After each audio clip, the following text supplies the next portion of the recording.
Okay, so we can start now.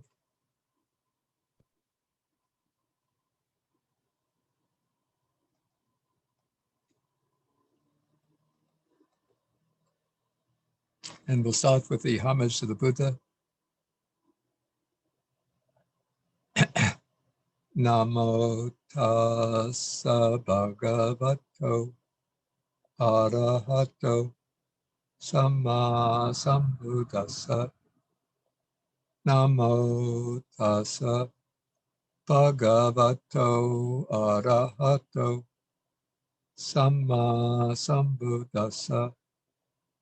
Namo tassa bhagavato arahato samma sambuddhassa. Okay, so good morning, everybody. And today is, wow, July 31st. Time just runs so quickly. And here we're going to be working through some more suttas in this chapter on modes of practice. But before we go further, I just want to sort of quickly review the suttas that we've covered over the last couple of weeks. So we have Sutta number 162 deals with 4 modes of practice. The practice that's painful with sluggish direct knowledge.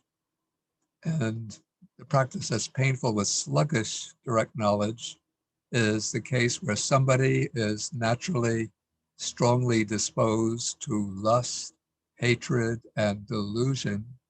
So that's what makes their practice painful.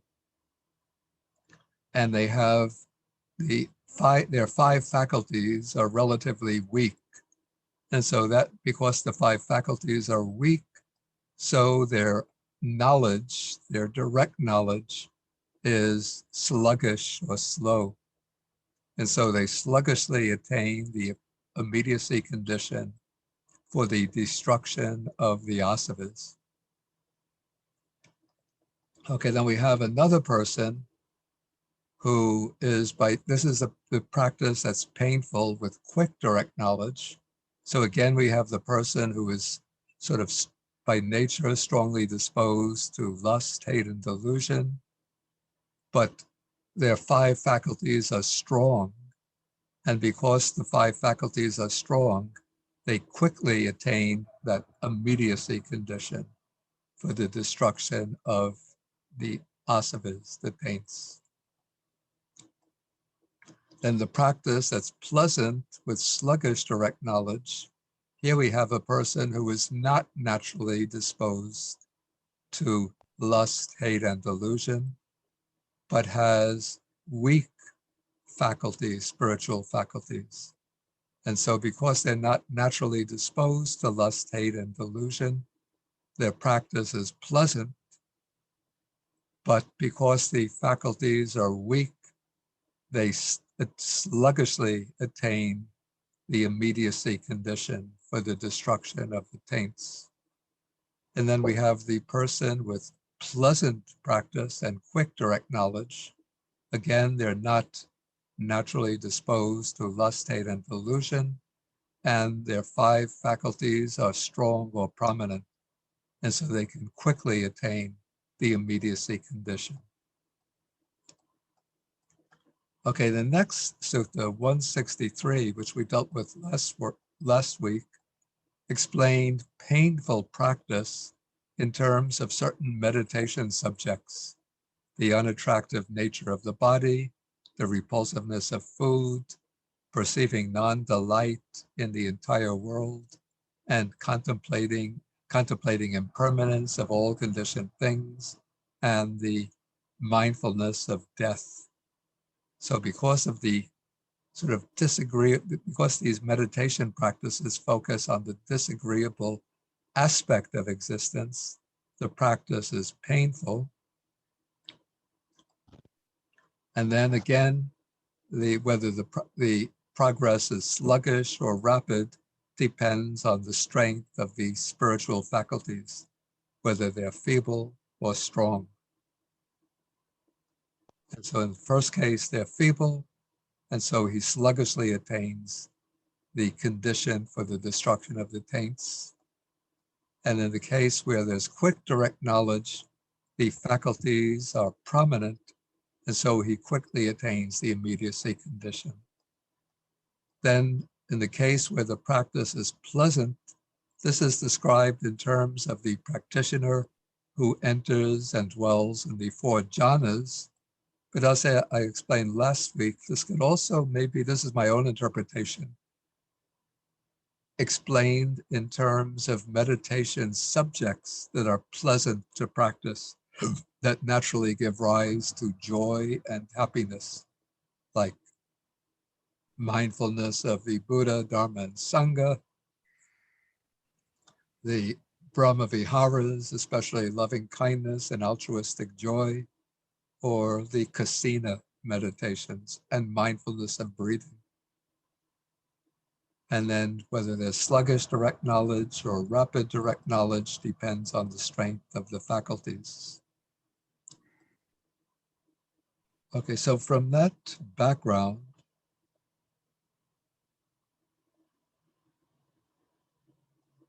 we can now go to the next sutta, which is expounded in terms of 5 kinds of people found existing in the world. And so here we have the first is a person who attains nibbana in this very life, in this life itself, through exertion. First, we have the sort of just the outline or the topics. Then we're going to see the explanation of these headings. So the first person attains nibbana through exertion in this life itself. The second person attains nibbana through exertion, but with the breakup of the body.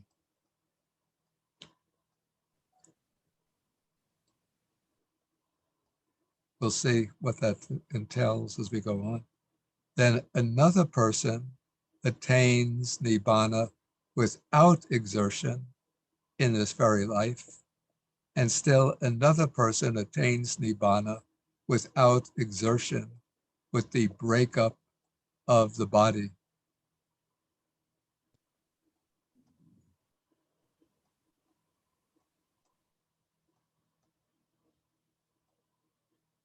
Okay, then we could see the note. I think the note will be based on the elaboration in the sutta. So the distinction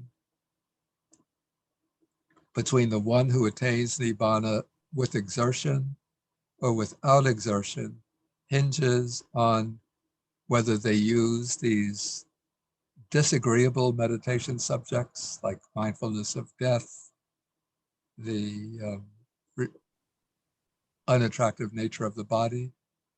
So that is the one with exertion, and without exertion is the one who uses the jhanas as the vehicle of practice. And then whether the attainment of nibbana takes place in this very life or with the breakup of the body depends on the distinction of whether the faculties are prominent or strong, in which case attainment takes place in this very life, or if the faculties are feeble, then attainment of nibbana takes place with the breakup of the body.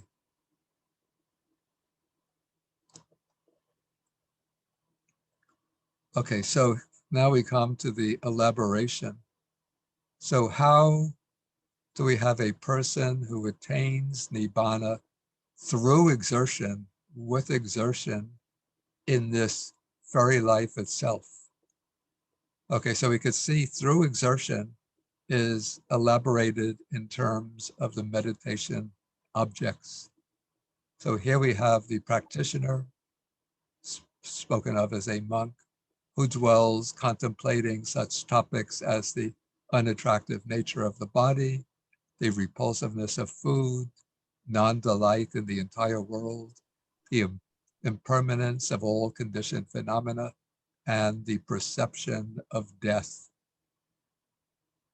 So it would seem what's implied here is that because these subjects are somewhat disagreeable, one has to make a strong determination, a strong exertion to persist with the practice of these subjects.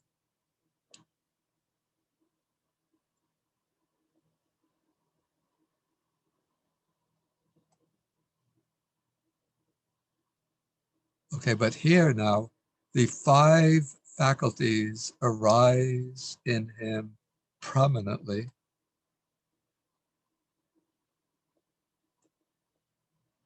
And so because the 5 faculties arise prominently, he attains nibbana in this very life itself, but still with exertion.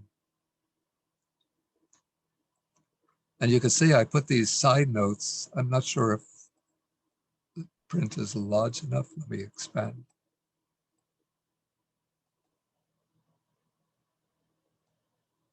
No, I don't think there's a way to expand the size. So I say that this description, using these disagreeable meditation practices, makes this mode of practice dukkha patipada, the painful practice. But because the 5 faculties arise prominently, so this person is one with kipabinya, with quick or rapid direct knowledge. And so because the direct knowledge is rapid, one attains, realizes nibbana in this very life.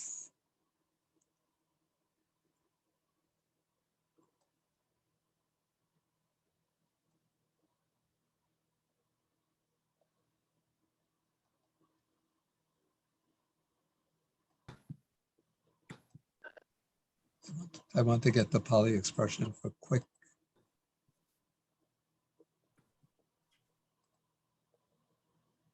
For with exertion.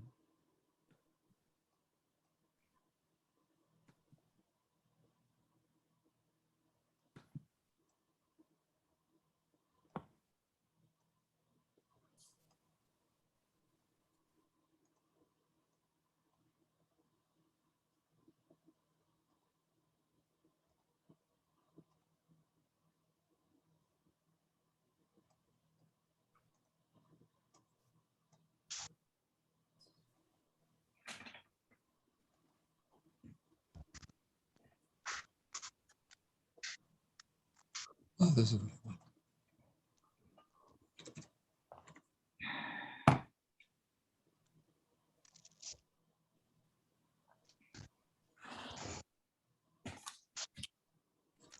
Yeah, so this is the expression, the Pali expression, which is rendered as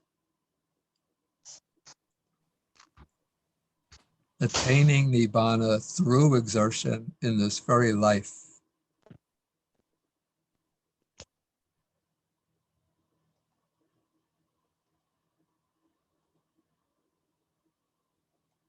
Okay, and this very life is the Deva Dhamme,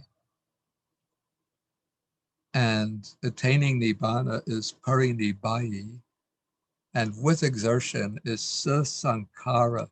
Here we have that important word sankhara used in a somewhat different sense from the usual sense.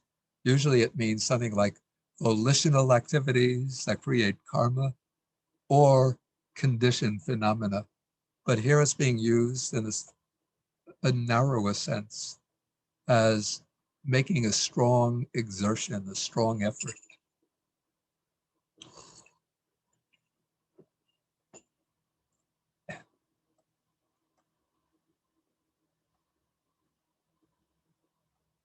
Okay, now we have the case of one who attains nibbana through exertion with the breakup of the body. Okay, so because it's through exertion, so it's the same meditation subjects, the unattractive nature of the body and so forth, the perception of death. But in this case, the 5,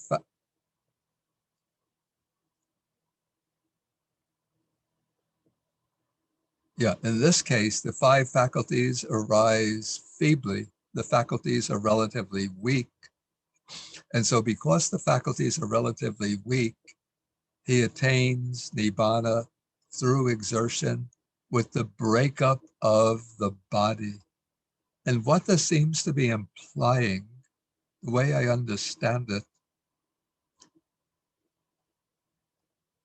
what's interesting to note, usually in the suttas, when the Buddha is speaking about the process of rebirth, he speaks about somebody with the breakup of the body. Then he has the expression parang marana, which means after death, he is reborn in such and such a realm. But here in this passage, we have the expression with the breakup of the body.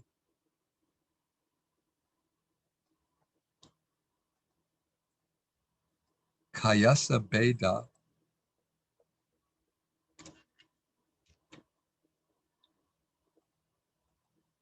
but it's not followed by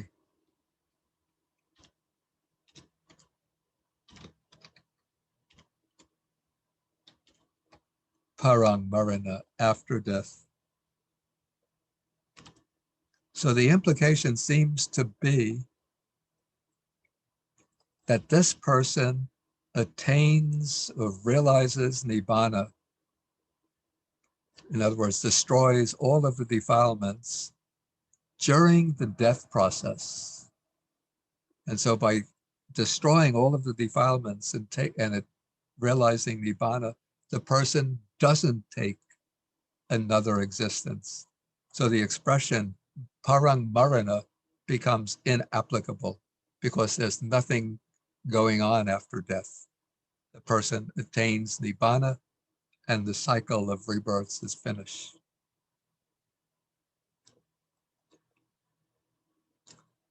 Okay, so this person is one who attains nibbana through exertion because they use these disagreeable approaches to meditation practice, and with the breakup of the body rather than during the course of life because their spiritual faculties are relatively weak.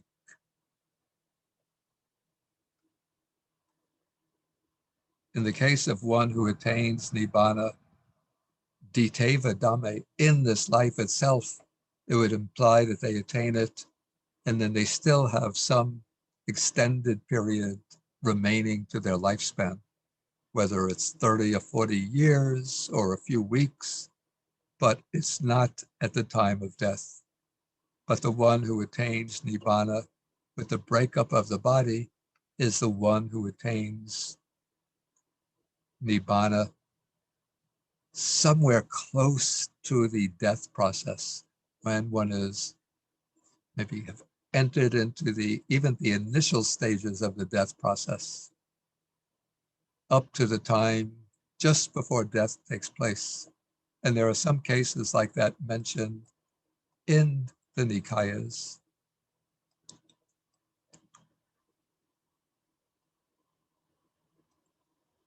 Okay, so those are the first two. And now we come to the second two types of persons. And these are described as those who attain nibbana. It's translated as without exertion.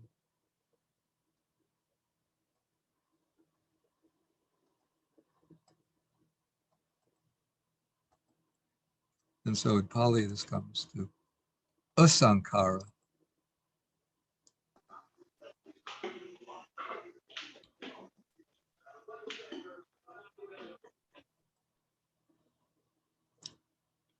But when we say without exertion, we have to be careful how we interpret this. It doesn't mean that you sit back and don't make any effort at all, and somehow you just progress through all of these stages of the jhanas, and you gain, through a gift of God, you gain the 5 spiritual faculties, strong spiritual faculties, and then you attain nibbana very easily. Of course, to go through all of these stages of progress, you have to make exertion. But what this seems to be implying the way I understand it, this is the person of sukha patipada, of a relatively pleasant practice or easy progress. And so we have first the person who will attain nibbana without exertion in this very life. So this is the person who attains the 4 jhanas and then has strong 5 faculties, the faculties of faith, energy, mindfulness, samadhi, and wisdom. And so because the 5 faculties are strong, they attain nibbana in this very life. And because they do so based on the jhanas, they don't have to go through, give prominence to those disagreeable meditation subjects. And so their mode of progress is smooth, easy, and pleasant. And so it's described as without exertion.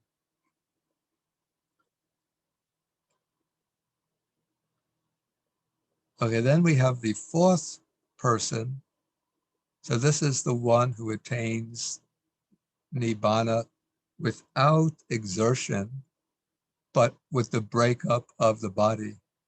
And so since they are said to attain nibbana without exertion, this is explained as one, the one who progresses through the attainment of the 4 jhanas.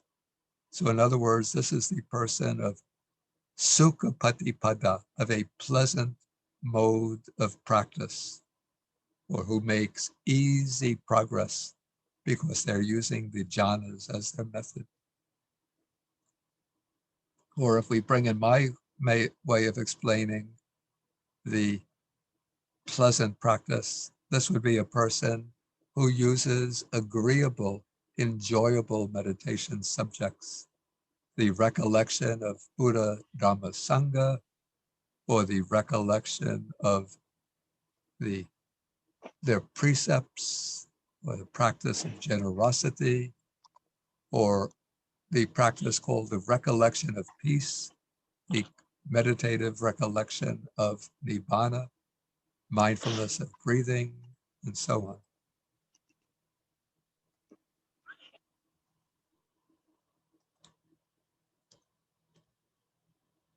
So the progress is based on the 4 jhanas, and then they have the strong spiritual faculty. I'm sorry. In this case, they have the weak spiritual faculties.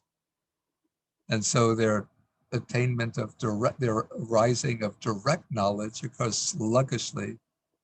And so they attain nibbana with the breakup of the body, that is, in proximity to death. So those are the 4 kinds of persons found existing in the world. So this is the first sutta that I want to take this morning for today. And so if anybody has any questions on this, please feel welcome to raise your hand. Okay, Dayani. Yes, good morning, Bante. So my question will be, the method number 1 and 2 to sustain nibbana with exertion the path of the dry insight? Yeah, this maybe we should look at that note. Okay, let me increase the size. Okay, so this is from the commentary. So it says the distinction between prominent faculties and feeble faculties determines whether one attains nibbana in this very life or with the breakup of the body. Then the commentary says that the first and second persons are dry insight meditators. In Pali, the expression is sukha vipassika, who attend to conditioned phenomena as their meditation object. Okay, thank you, Bante. Yeah, while the third and fourth persons are those who take serenity as their vehicle. Yeah. So did you have a question then on that? Sorry, do you ask me, Bante? Yeah. Did that? Yeah, that is very clear, Bante. Thank you very much. Okay. May I ask another one? Yeah, I just want maybe just to elaborate a little bit. So it's saying that the persons who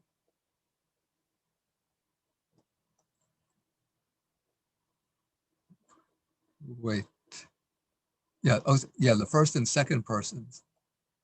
So the commentary is identifying these meditation subjects, the unattractive nature of the body and so forth, with the dry insight meditator. So the dry insight meditator, this is a category that first appears explicitly in the commentaries, though I think I would say it's implicit in the suttas. And here, the commentary to this sutta is identifying these meditation subjects with the practice of the way of dry insight. And so, strictly speaking, actually, of these meditation subjects, the only one that really comes under the heading of vipassana or insight is the contemplating impermanence in all conditioned phenomena. The meditation on the unattractive nature of the body, the repulsiveness of food, non-delight in the world, and the perception of death strictly belong on the side of samatha or serenity meditation. But we could say that even though they are technically classified on the side of serenity meditation, those are not subjects that are naturally conducive to jhana attainment, but more their reflective contemplations that help to settle the mind, to cause the mind to calm down. And they conduce to some type of samadhi, but not a very deep, one-pointed samadhi, because they use a lot of reflective thinking, discursive thinking, and because they have a disagreeable object of attention. Though in the Visuddhimagga, the contemplation of the unattractive nature of the body is said to be capable of leading to the first jhana. But to get into the first jhana through this meditation, you have to narrow down the focus of attention to a single organ or tissue of the body, and then focus exclusively on the unattractive nature of that organ or tissue. But if one is doing this meditation in a more comprehensive way by passing through all 32 parts of the body, then it involves a lot of discursive thinking with a changing subject of meditation as one is going from, say, hairs of the head, hairs of the body, fingernails, teeth, skin. And so one is passing through different tissues, different organs. And so one is not focusing single pointedly on one object. And so that meditation, this meditation subject is beneficial in that it brings the weakening, the diminishing of sensual lust. And in that way, it supports the attainment of concentration. But it doesn't involve so much one-pointed focusing on the object. Mhm. Okay, let's go on in the questions. Ashish? Yes, thank you, Vande, for your teachings. My question is, you mentioned like there is Sukha Patipada and Dukkha Patipada. Mhm. So, does one, who's practicing Sukha Patipada not engage in practices of the Dukkha Patipada? Like, I mean, isn't it essential to think about both? I mean, Yeah, yeah. I understand your point, and I completely agree. I think we have to see these distinctions that are made in the sutta maybe as endpoints of a spectrum and not as hard, fixed, mutually exclusive categories. So, okay, somebody maybe has an easy disposition to the jhanas, but still there would be, let's say, a natural disposition to the jhanas, but still they might also have maybe an innate tendency, say, towards sensual craving or sensual desire. So in that case, it would be beneficial to this person to attend to the unattractive nature of the body or to the mindfulness of death. Yeah, in fact, the person maybe has a strong disposition to the jhanas and could attain the jhanas fairly without too much effort. But they also have maybe a strong worldly tendency. And so they might tend to be heedless and sort of, I mean, not given over to really bad behavior, but neglect the practice, maybe enjoy engaging in conversations, a lot of chit chat, worldly entertainment, and so on. And so to sort of break the mind or to pull the mind away from those tendencies towards worldly engagements, then it would be helpful, for example, to use the perception of death. Yeah, in fact, I knew a monk, a Sri Lankan monk back in the days when I was in Sri Lanka, a rather puzzling type that apparently he was able to attain the jhanas fairly naturally. And when he would go off into retreat, he could enter into the jhanas pretty quickly.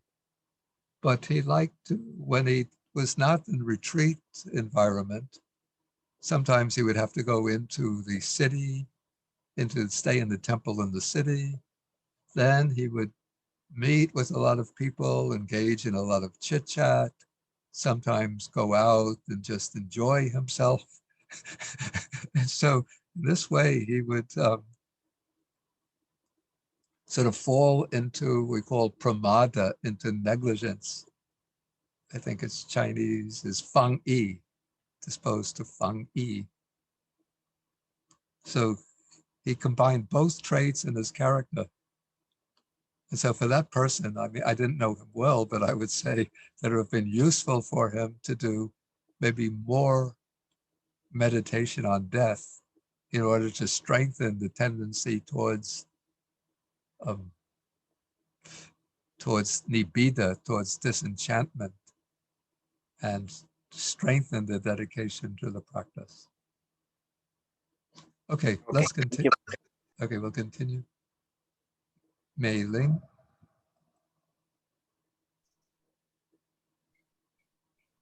Bante, in the suttas, there are some saying that there's people who attended the Dhamma talk by the Buddha, then right after that, they attain liberation. So Yeah. are they, I mean, can they be categorized as someone who strike without assertion and get destruction of taints in this very line? Yeah, there are very few cases. There are some cases, very few cases.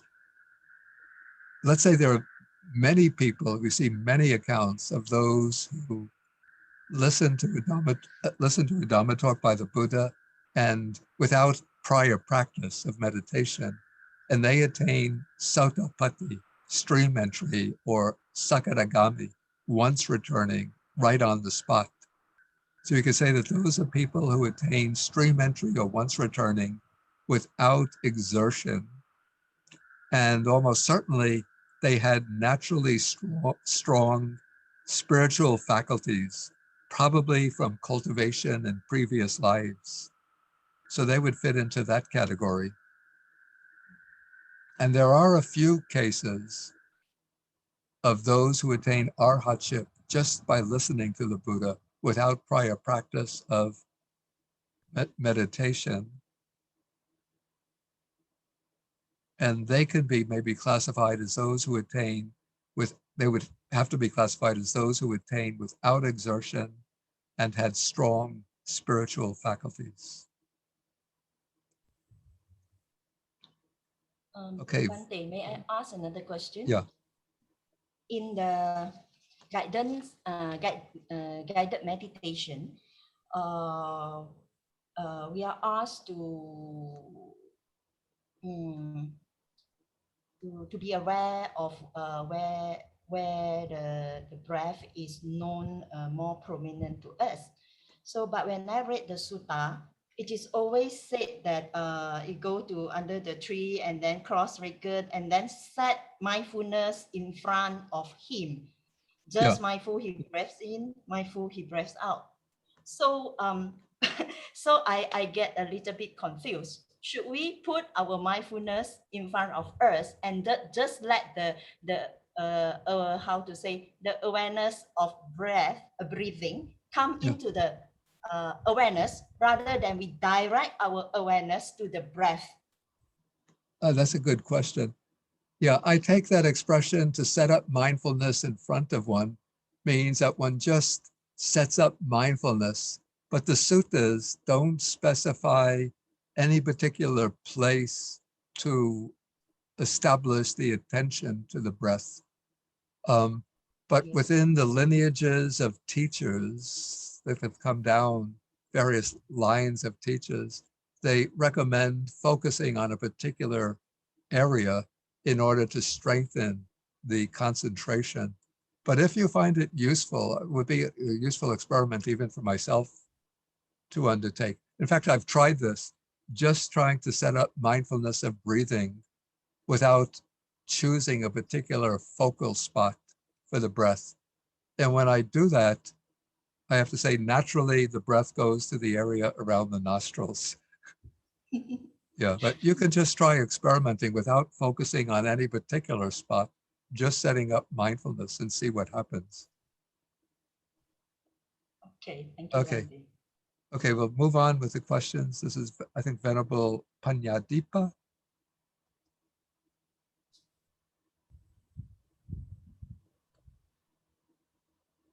Venerable Panya. Yeah, you have to unmute the microphone. You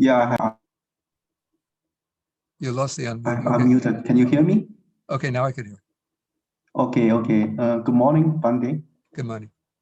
I have a question.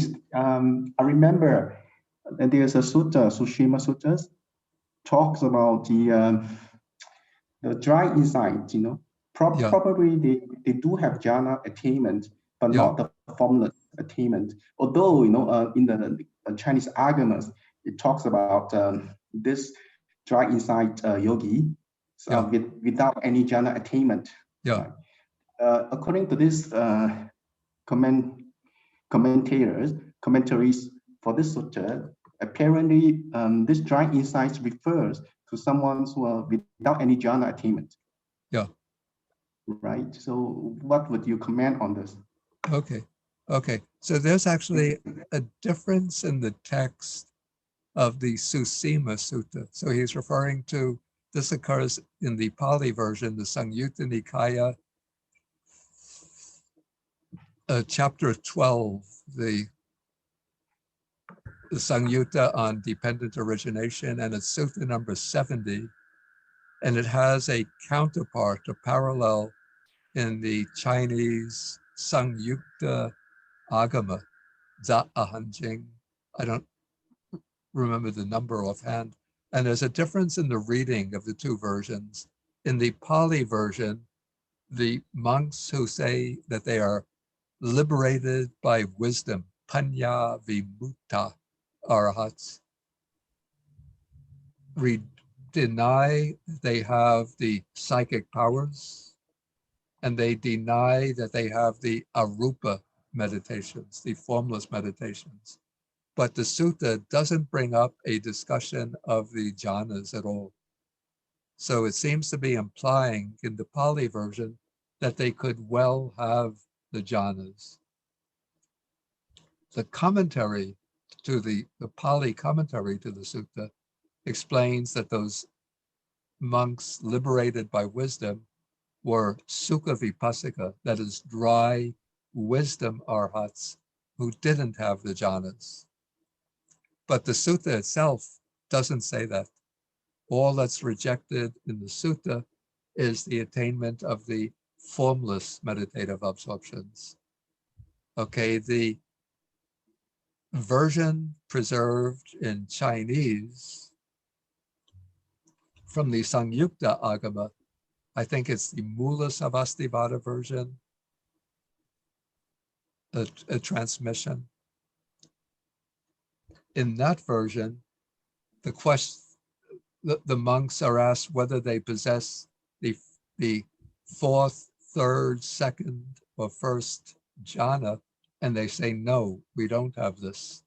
And then they say that we are panya vimuta, that we are liberated by wisdom. So in that tradition, in that textual tradition, those monks don't possess the jhanas, but they're still arhats, liberated purely by insight without a basis in the jhanas. And then I remember the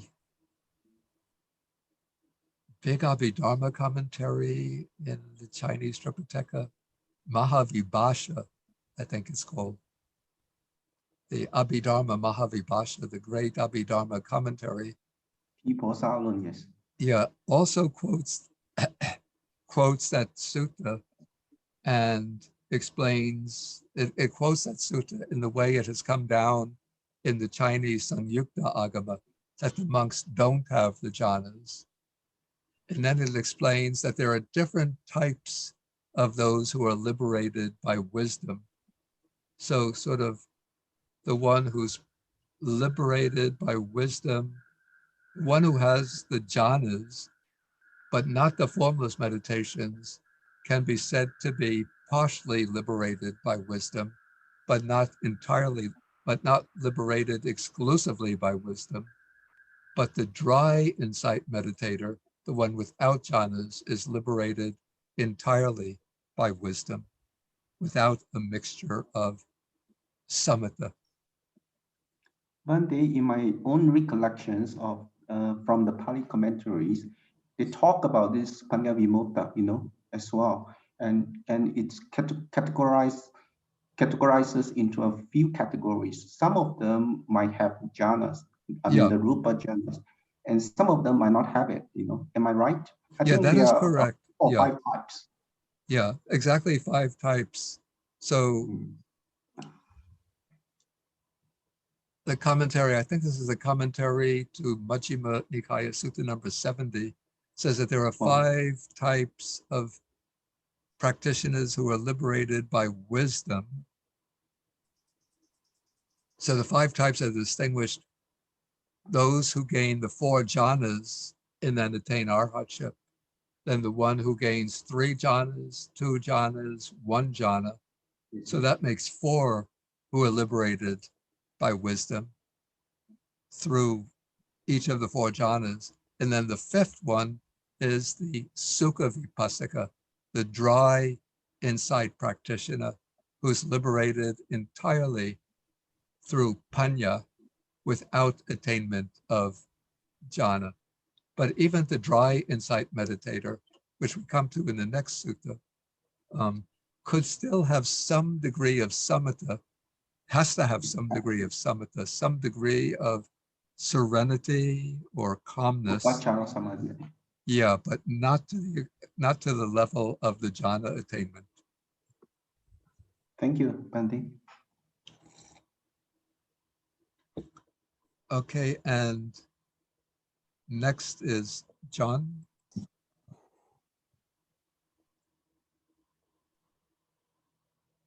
Yeah. Hello, Okay. Bhante. Thank you for your teachings. I just have a quick question about your distinction between samatha and vipassana as far as the objects of contemplation you mentioned. Yeah. How did you make that technical distinction? When I'm making the technical distinction, then I'm drawing upon the classification of meditation subjects within the system of the Visuddhimagga. And so strictly speaking, what is intended by insight contemplation would be contemplating the three characteristics of phenomena.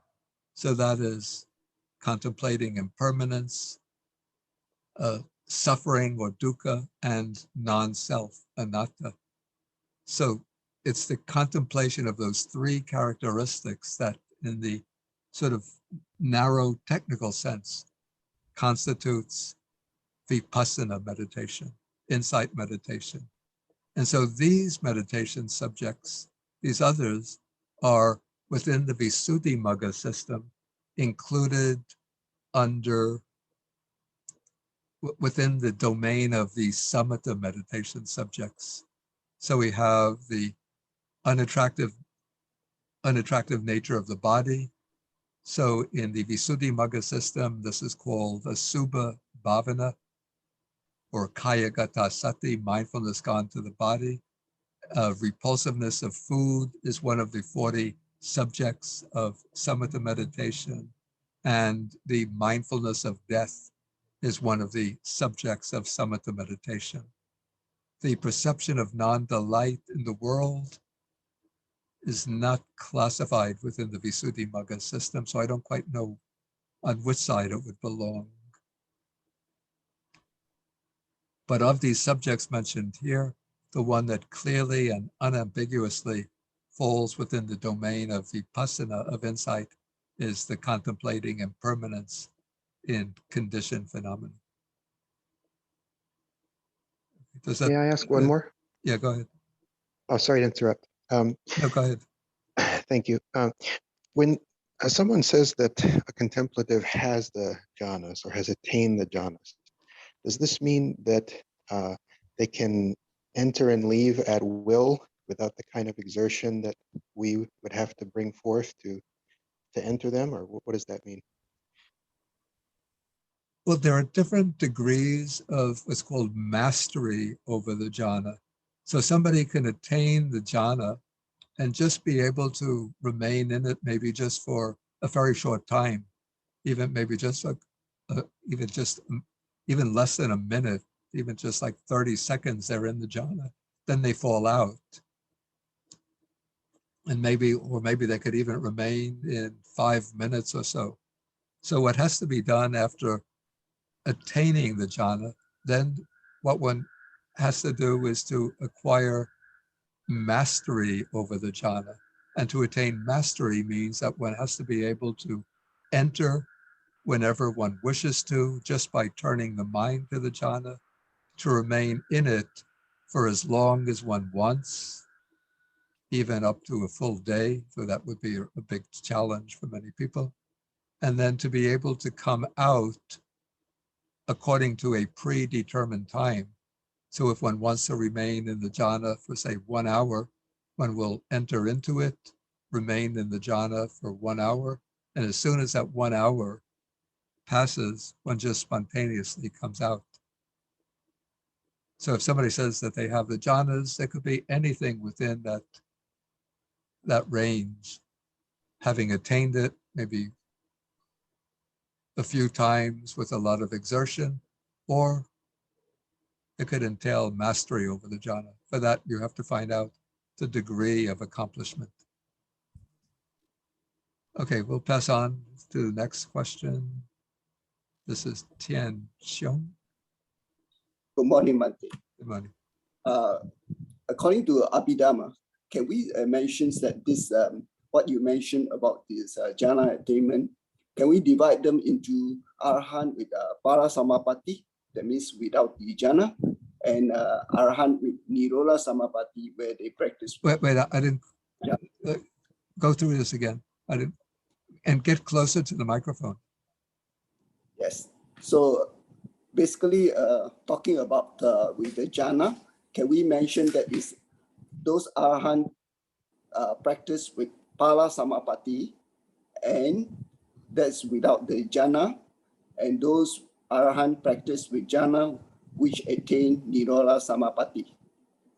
Can we mention that? Because that is explained in the according to Abhidhamma practice. Okay, so you're bringing in several sort of rather technical ideas here.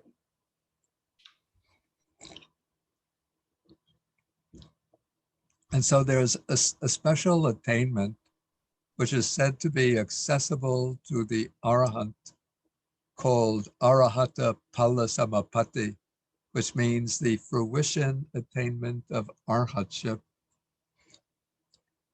And this is a meditative absorption.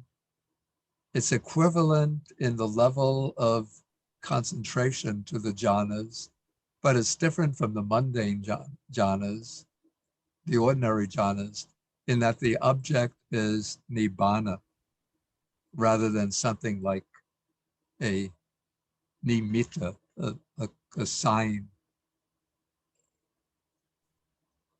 Okay, it's said that all arhats have access to pala samapatti, to the fruition attainment. But there are some arhats, or even non-returnas, can gain access to another attainment, which is called nirodha samapatti, or sanya vedayita nirodha, the cessation of perception and feeling. And that attainment is said to be available or accessible only to non-returnas or arhats who have mastered the 8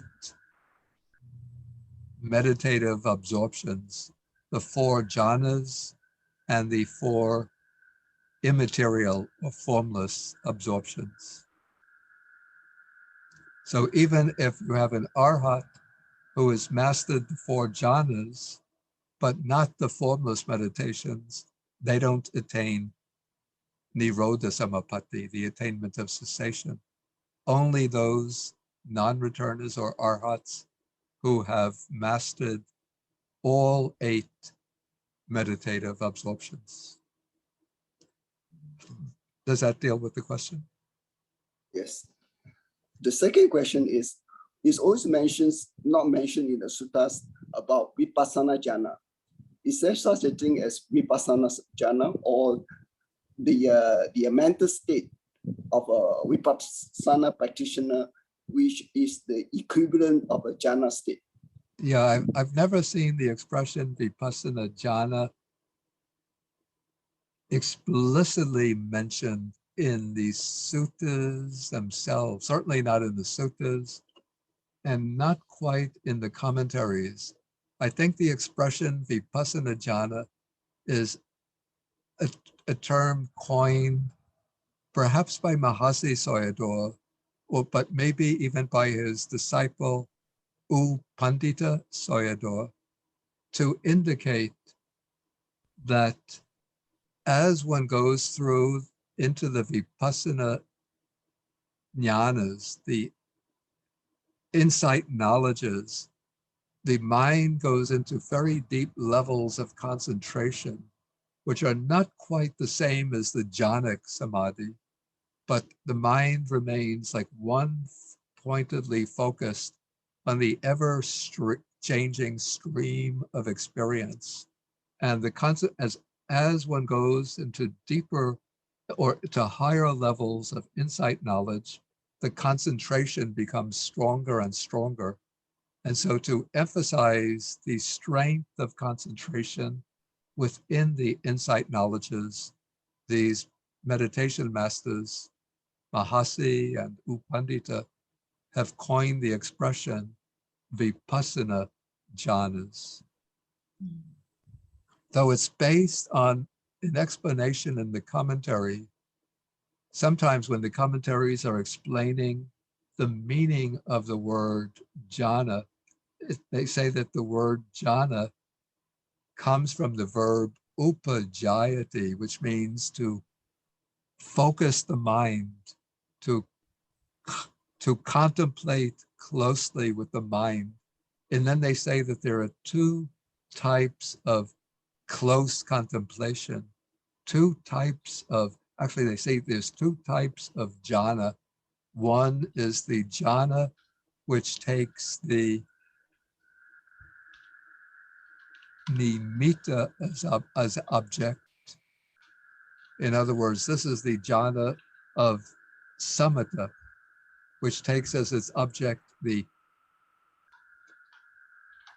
one of the objects of samadhi meditation. And then there's the jhana that takes as its object the lakkhana, that means the three characteristics of phenomena, because the mind is closely contemplating the three characteristics. So I think that explanation will be the basis for the idea of vipassana jhanas. Thank you. Okay, who is that just asked that question? Tianxiong? Yes, Olivia. Okay, so then the next person, when you finish with your question, lower the hand so I know who's next. Okay, so the next one is Ian Chong. Unmute. You have to unmute.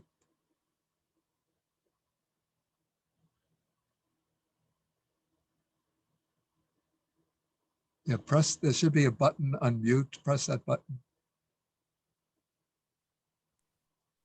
Okay, good morning, Okay, Bhante. okay, now I have you. Yep. Okay. Greetings from Malaysia. Okay, wow. I need some clarification here on this dry insight.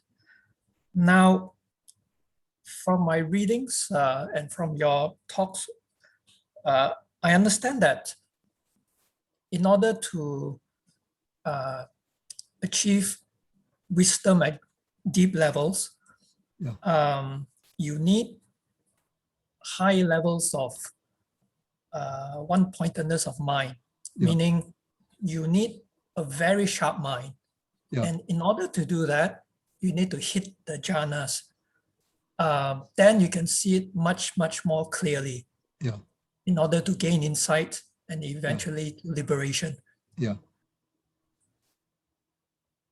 Buddha praises the jhanas 1, 2, 3, 4. Okay, now my question is, how can you gain such deep level of wisdom if you don't achieve that kind of concentration, like what they say about dry insight? So there's a bit of conflict there, which I couldn't quite understand. Okay. Yes. It's a good question, but can I ask you, please join us next week?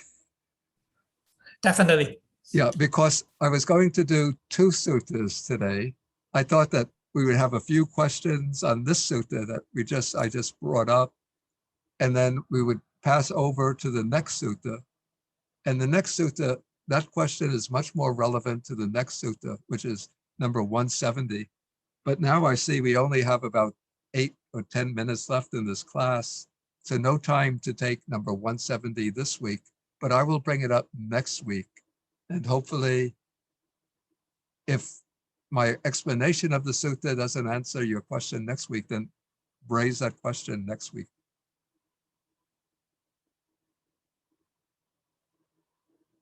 Okay, so we move on phone. Good morning, Bhante. Good morning.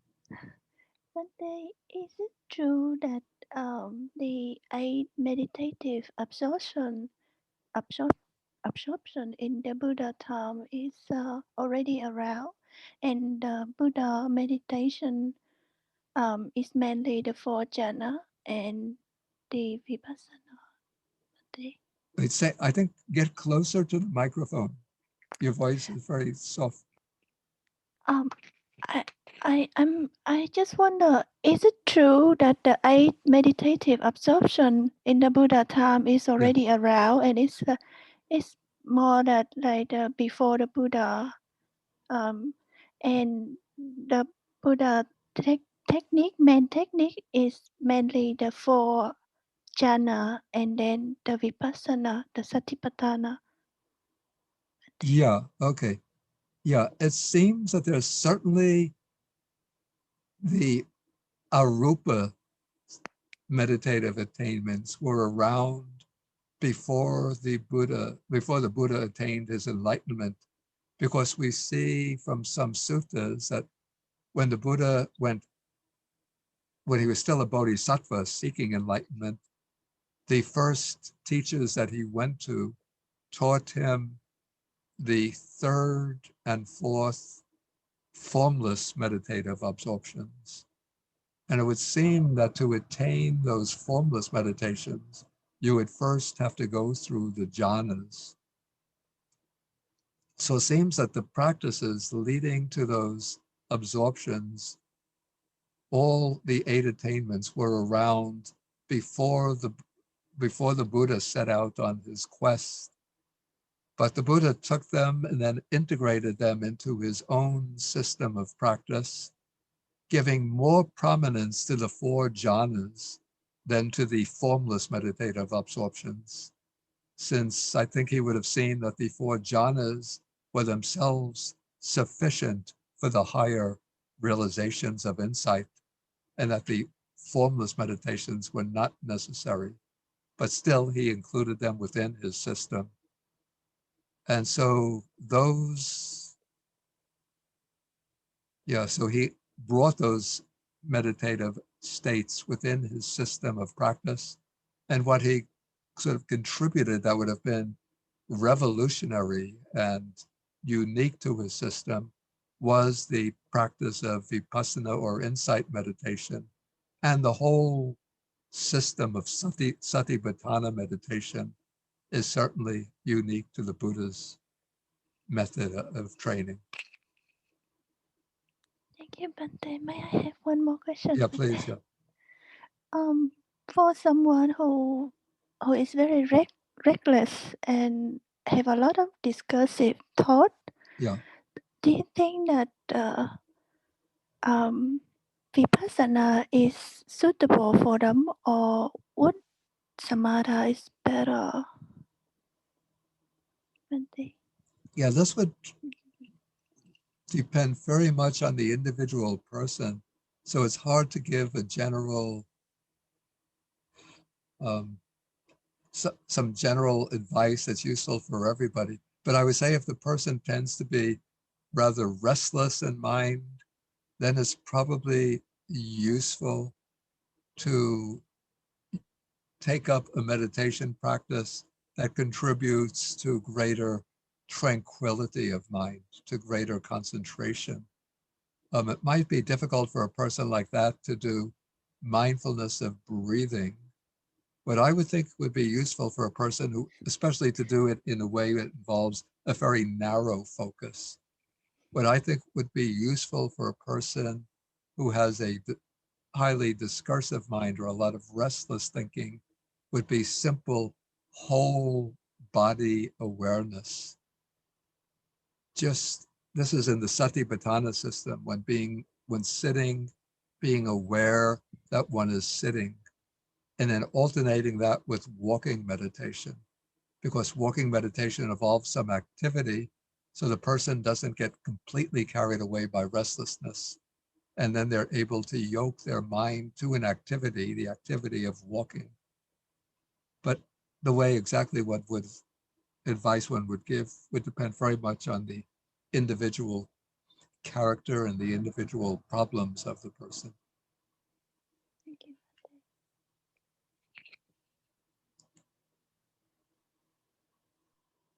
Okay, any other questions?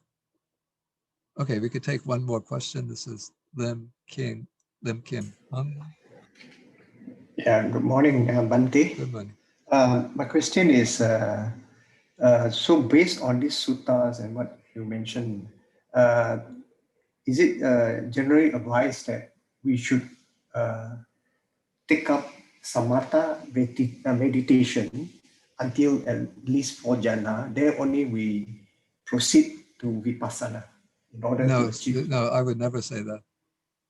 But again, that question maybe is more relevant to the next sutta that we'll take up next week. So just wait patiently and join us next week. Okay, thank you.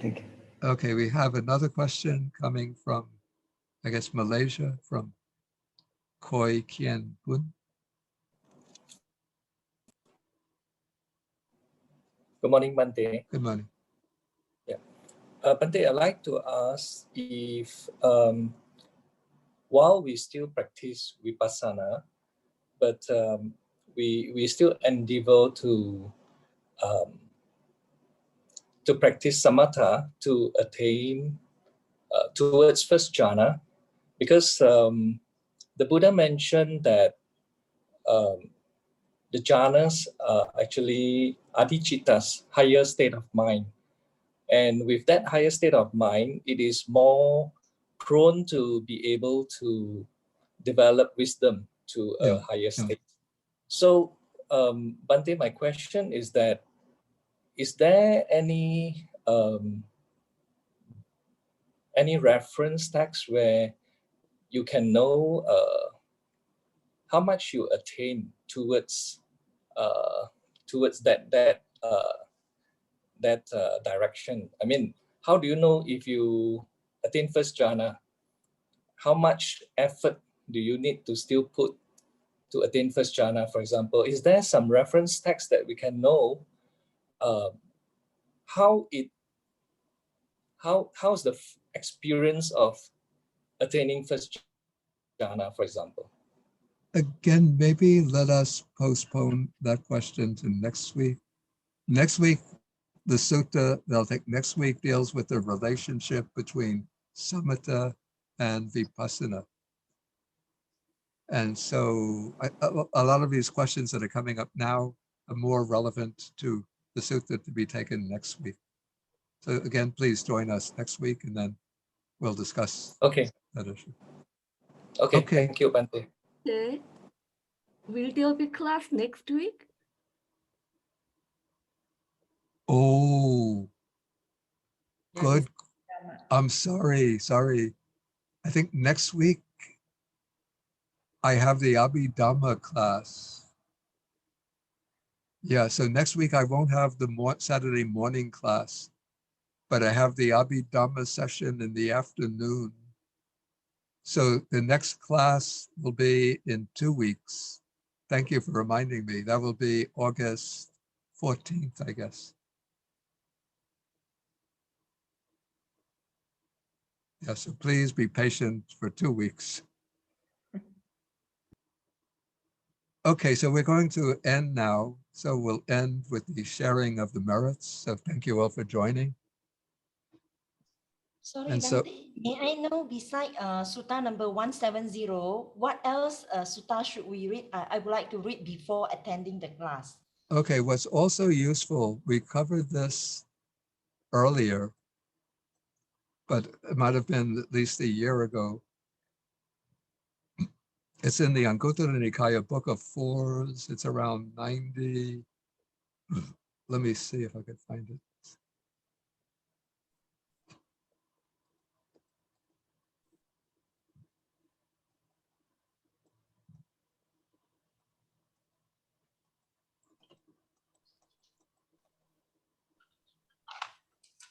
Yeah, particularly Anguttara Nikaya Book of Fours, Sutta number 94.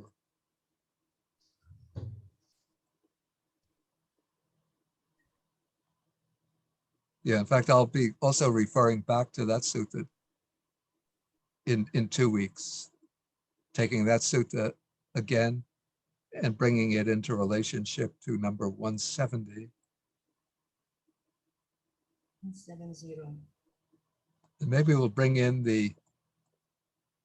just to make things interesting, we could also bring in the Susima Sutta, both the Pali version and the Chinese version,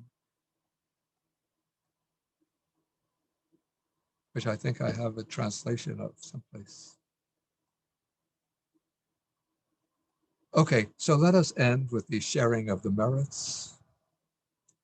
So I'll just recite the verses for the sharing of the merits.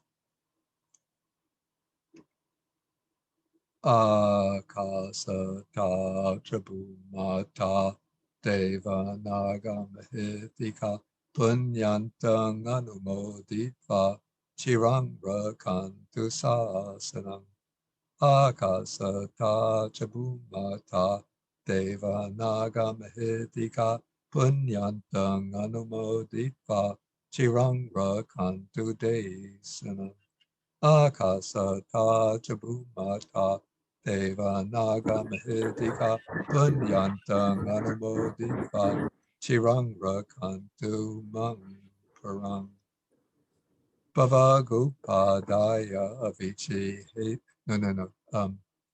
dukkha patacha nidukkha bhaya patacha nibhaya soka patacha nisoka hantu sabbepi panino. May those in suffering be free from suffering. May those in fear be free from fear. May those in sorrow be free from sorrow. May all living beings also be thus. And then we do. Sadhu, sadhu, sadhu, sadhu. Thank you, Bante. Okay, so thank you all for joining. Thank you, Bante. Thank you, Bante. Okay, so thank you. Okay, thank you for joining. See you in Okay, 2 weeks' time. Thank you. Have a good Okay. weekend, Thank you, Bante. Bante. Okay. Bante, thank you. Thank you, Bante. Thank you, Bante. Okay, thank you. Thank you. Thank you.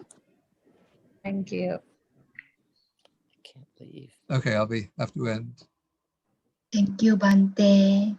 Okay, good night. Good Good night. Some good night, some good morning, some good afternoon.